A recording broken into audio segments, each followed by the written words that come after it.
नवरात्रि का दूसरा दिन। नवरात्रि के दूसरे दिन माँ ब्रह्मचारिणी की पूजा की जाती है।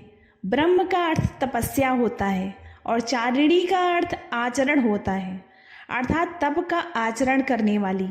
माँ ब्रह्मचारिणी के दाएं हाथ में जप के लिए माला होती है और बाएं हाथ में कमंडल होता है।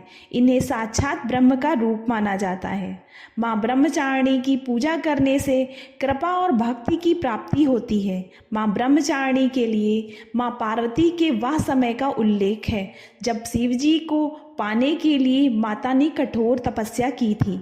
उन्होंने तपस्या के प्रथम चरण में केवल फलों का आचरण किया और फिर निराहार रह के कई वर्षों तक तपस्या करके भगवान शिव को प्रसन्न किया। देवी ब्रह्मचारिणी की पूजा से तप, त्याग, संयम की प्राप्ति होती है। माँ का यह स्वरूप अत्यंत ज्योतिर्मय और भव्य होता है। माता मंगल ग्रह की शासक है और भाग्य की दाता है। तो चलिए माता ब्रह्मचारिणी की कथा सुनते हैं।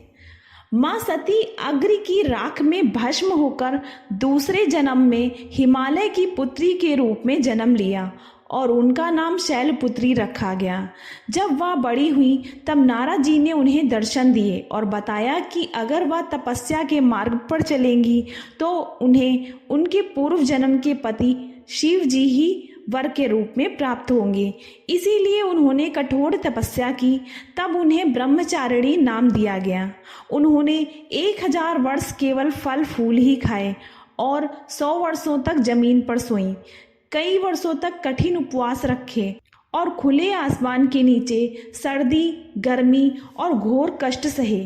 3000 वर्षों तक टूटे हुए बेलपत्र खाए और भगवान शंकर की आराधना की। उसके बाद कई हजार वर्षों तक निर्जर और निराहार रहकर तपस्या की। यह देखकर सारे देवतागण प्रसन्न हो गए और उन्होंने माता पार्वती जी को बोला कि इतनी कठोर तपस्या केवल वही कर सकती है, इसीलिए उनको शिवजी ही पति के रूप में प्राप्त होंगे। तो अब वह घर जाएं और तपस्या छोड़ दें। माता की मनोकामना पूर्ण हुई और भगवान शिव ने उन्हें पत्नी के रूप में स्वीकार किया।